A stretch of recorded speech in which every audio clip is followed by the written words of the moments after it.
साल 1993, 20 जनवरी की ठंडी सुबह वॉशिंगटन डीसी में जब बिल क्लिंटन ने महज 46 साल की उम्र में अमेरिका के 42वें राष्ट्रपति के तौर पर शपथ ली तो पूरी दुनिया की नजरें उन्हीं पर टिकी हुई थीं।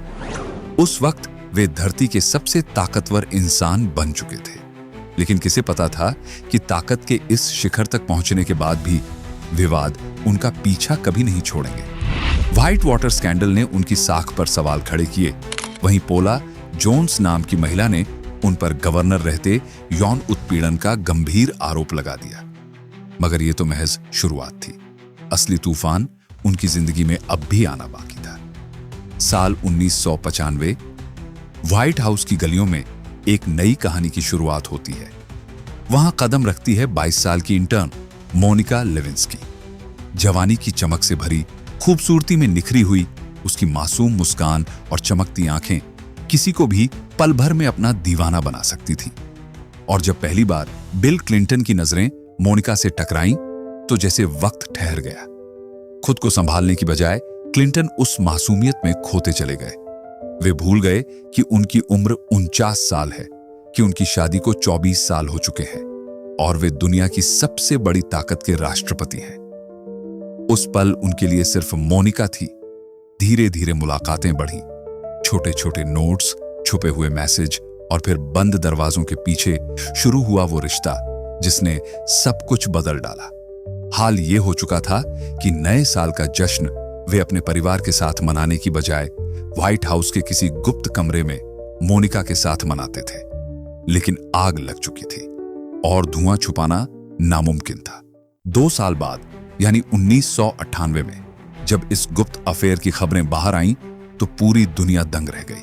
हर न्यूज चैनल, हर अखबार बस क्लिंटन और मोनिका की कहानी सुना रहा था। बिल क्लिंटन ने राष्ट्रपति की ताकत का इस्तेमाल करके इस मामले को दबाने की हर कोशिश की, पर सच की आग को कितने दिन दबाया जा सकता है। उन्होंने कैमरों के सामने खड़े होकर कहा, मैंने मोनिका के साथ कोई गलत रिश्ता नहीं रखा।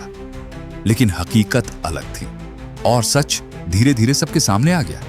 यह महज एक अफेयर की दास्तान नहीं थी, यह कहानी थी सत्ता और लालच की, झूठ और सच की, उस जंग की जिसने दुनिया के सबसे ताकतवर आदमी को भी झुकने पर मजबूर कर दिया।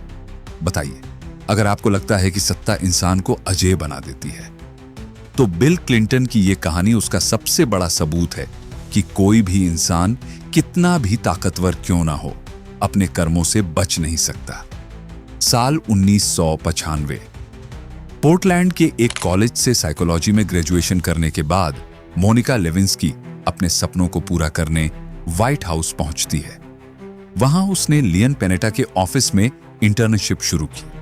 पेनेटा उस वक्त व्हाइट हाउस के चीफ ऑफ स्टाफ थे।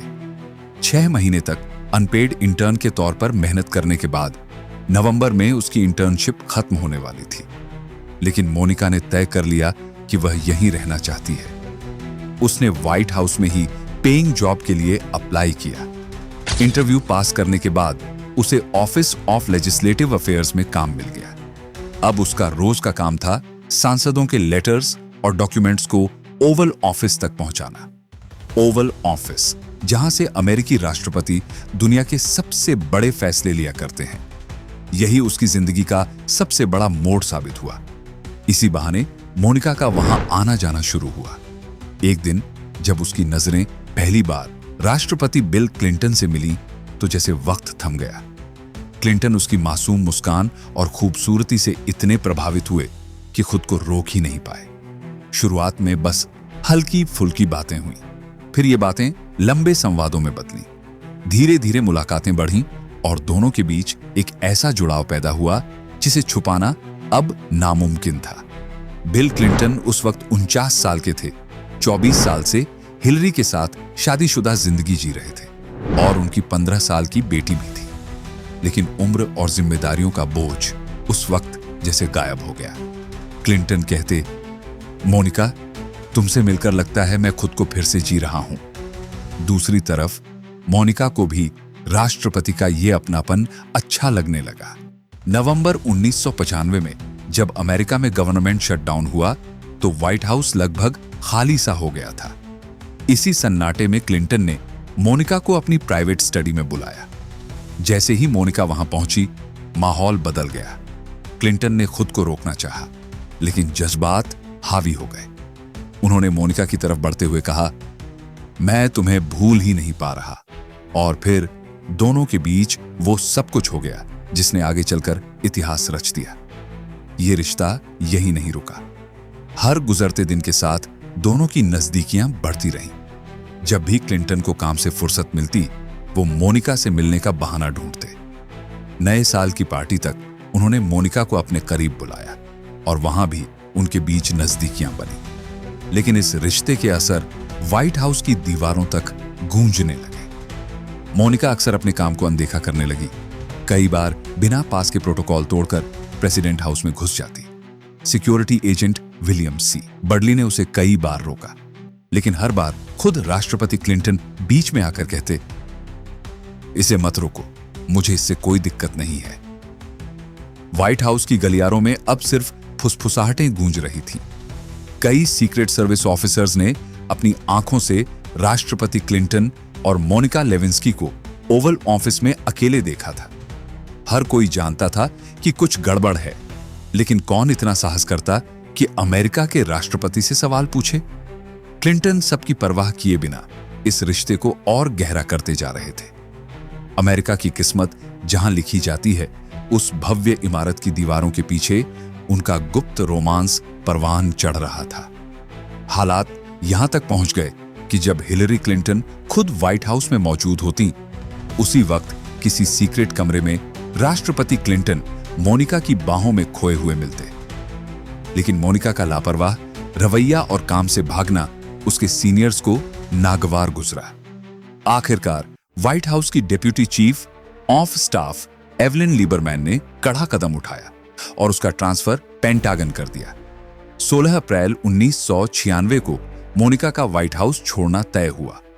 उस वक्त क्लिंटन चुनावी कैंपेन में बिजी थे। मोनिका उनसे मिल भी न सकी। कुछ दिन बाद जब दोनों की फोन पर बात हुई तो मोनिका की आवाज कांप रही थी।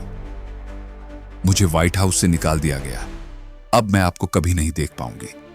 क्लिंटन ने गहरी सांस लेकर कहा, सुनो, इलेक्शन खत्म होने के बाद मैं तुम्हें फिर यहीं ले आऊंगा, मैं वादा करता हूं। लेकिन पेंटागन का माहौल मोनिका के लिए जेल जैसा था। वहां न क्लिंटन से मुलाकात होती, न कोई करीबी दोस्त। मजबूरी में उसे हर काम टाइम पर करना पड़ता। अकेलापन इतना बढ़ गया कि उसका मन अक्सर टूटने लगता। फोन कॉल्स ही उसका सहारा थे, लेकिन उनमें भी ज्यादातर अश्लील बातें होती। कभी कभी क्लिंटन इतने बिजी रहते कि हफ्तों तक फोन तक नहीं उठाते। एक दिन मोनिका ने खुद से कहा, अगर ऐसे ही चलता रहा तो मैं अकेलेपन से पागल हो जाऊंगी। इसी वक्त उसकी जिंदगी में आई लिंडा ट्रिप। उम्र में 20 साल बड़ी, लेकिन बातों में बेहद चतुर। पहले तो दोनों की बातचीत ऑफिस तक सीमित रही, लेकिन धीरे धीरे फोन पर लंबी लंबी बातें शुरू हो गई।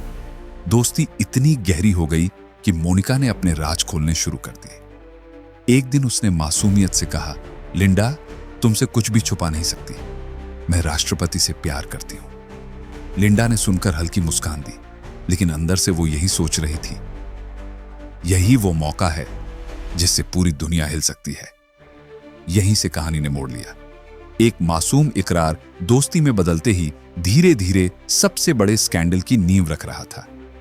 मोनिका लेविंस्की को अंदाजा भी नहीं था कि उसकी सबसे बड़ी गलती वही बनने वाली है। अपनी गुप्त बातें अपनी तथाकथित सबसे अच्छी दोस्त लिंडा ट्रिप के साथ शेयर करना। एक दिन उसने यूं ही बातचीत में बिल क्लिंटन के साथ अपने शारीरिक रिश्ते का राज खोल दिया। मोनिका को लगता था कि लिंडा उसका दर्द समझती है, लेकिन उसे पता नहीं था कि वही औरत उसकी जिंदगी को तहस नहस कर देने वाली थी। लिंडा, जो बाहर से तो दोस्त दिखती थी, अंदर ही अंदर हर राज अपनी दोस्त और लिटरेरी एजेंट लुसियान गोल्डबर्ग तक पहुंचा रही थी। गोल्डबर्ग को क्लिंटन से ना तो पर्सनल सहानुभूति थी और ना ही राजनीतिक तालमेल। असल में वो क्लिंटन का पतन देखना चाहती थी। उसे लगा कि यह मौका सोने पर सुहागा है। उसने लिंडा से कहा, अगर तुम मोनिका को खोने का रिस्क उठा सकती हो तो मैं ये कहानी दुनिया के सामने ले जाऊंगी, लेकिन हमें सबूत चाहिए, ठोस सबूत। गोल्डबर्ग की इस सलाह पर लिंडा ने अक्टूबर 1997 से मोनिका के साथ होने वाली हर बातचीत रिकॉर्ड करना शुरू कर दी। चालाकी से वो मोनिका से बातें उगलवाती, लेकिन मोनिका को इसका जरा भी एहसास नहीं होने देती। एक दिन जब दोनों गहरी बातचीत में थीं, तो मोनिका ने कहा, तुम्हें पता है लिंडा, मैंने वो ब्लू ड्रेस अभी तक संभाल कर रखी है जिस पर क्लिंटन का निशान है। ये ड्रेस अब सिर्फ कपड़ा नहीं रह गई थी, ये वो सबूत था जो दुनिया के सबसे ताकतवर इंसान की इज्जत मिट्टी में मिला सकता था। इस बीच क्लिंटन भले ही साल 1996 के चुनाव जीतकर दोबारा राष्ट्रपति बन गए हों, लेकिन उनकी जिंदगी में हर तरफ हंगामा था। उनके अतीत की परछाइयां उनका पीछा छोड़ने को तैयार नहीं थीं। उन पर दो बड़े केस चल रहे थे। पहला, व्हाइट वाटर स्कैंडल। कहानी शुरू हुई थी साल 1978 में, जब क्लिंटन अर्कनस के गवर्नर थे। उन्होंने और उनकी पत्नी हिलरी ने अपने दोस्तों जेम्स मैकडोगल और सूजन मैकडोगल के साथ मिलकर वहां 230 एकड़ जमीन खरीदी थी। लेकिन यह डील एक बड़ा घोटाला निकली। सरकार को लाखों डॉलर का नुकसान हुआ, जांच हुई और 11 लोगों पर केस चला। जेम्स और सूजन दोनों को जेल जाना पड़ा, क्योंकि ये सारा खेल जेम्स की company white water development corporation के जरिए किया गया था, इसलिए इसे व्हाइट वाटर स्कैंडल कहा गया। उस वक्त क्लिंटन और हिलरी बचे रहे, लेकिन जैसे ही साल 1992 में क्लिंटन राष्ट्रपति चुनाव लड़ने उतरे, ये मामला फिर मीडिया में सुर्खियां बन गया।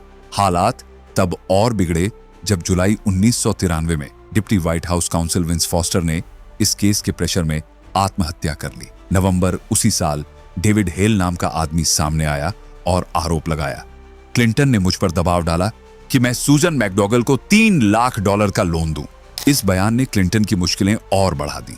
जनवरी 1994 में अटॉर्नी जनरल जेनेट रीनो ने इस केस की जांच की जिम्मेदारी special prosecutor Robert B Fiske को सौंप दी।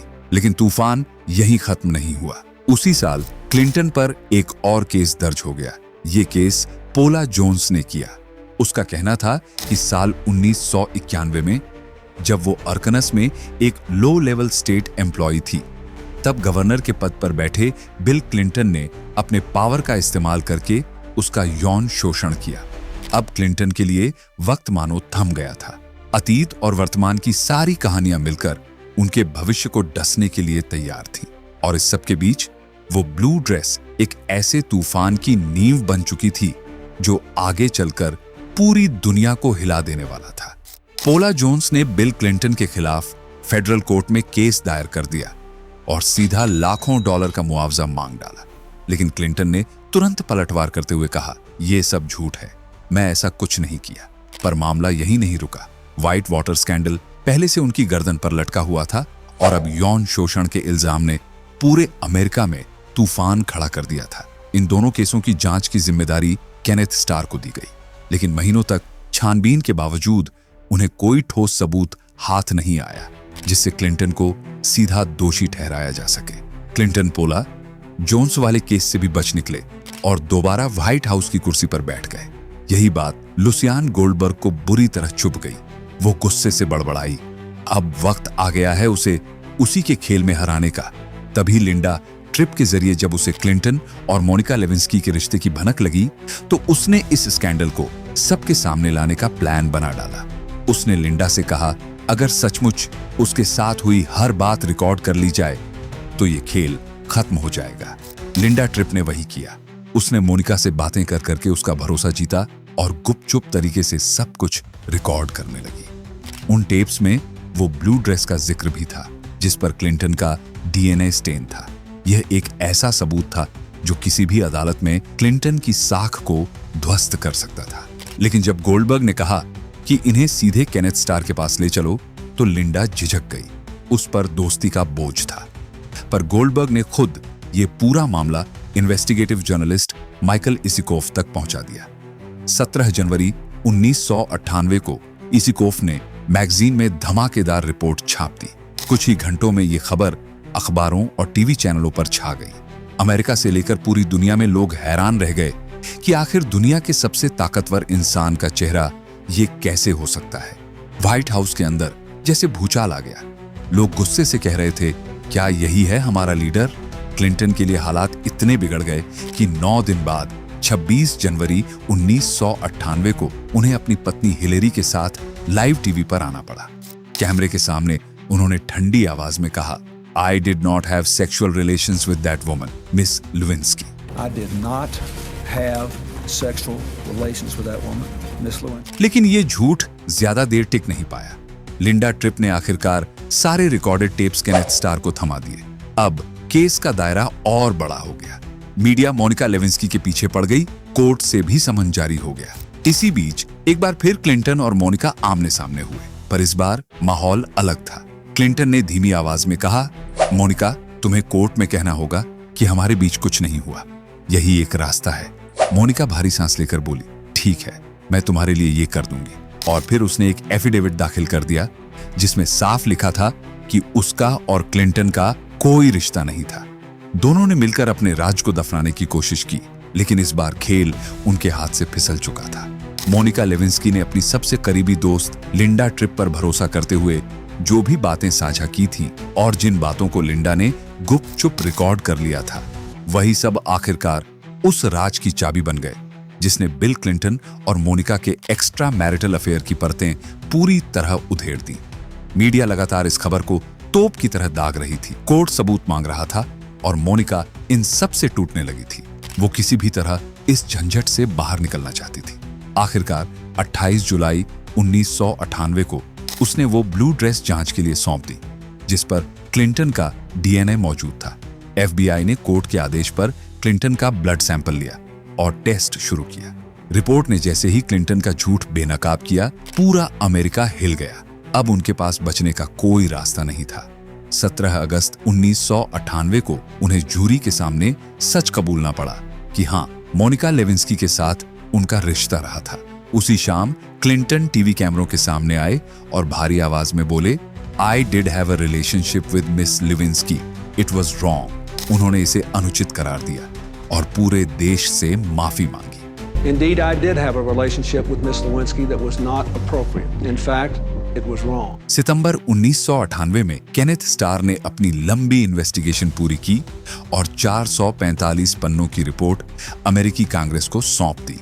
रिपोर्ट ने क्लिंटन की मुश्किलें और भी बढ़ा दी।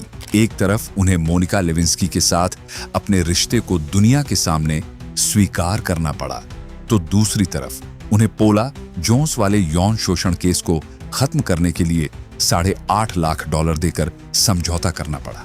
लेकिन उनकी परेशानी यहीं खत्म नहीं हुई। अमेरिकी संसद में उनके खिलाफ महाभियोग की तैयारी शुरू हो गई। इल्जाम था कि उन्होंने अदालत में झूठी गवाही दी और जांच में बाधा डाली।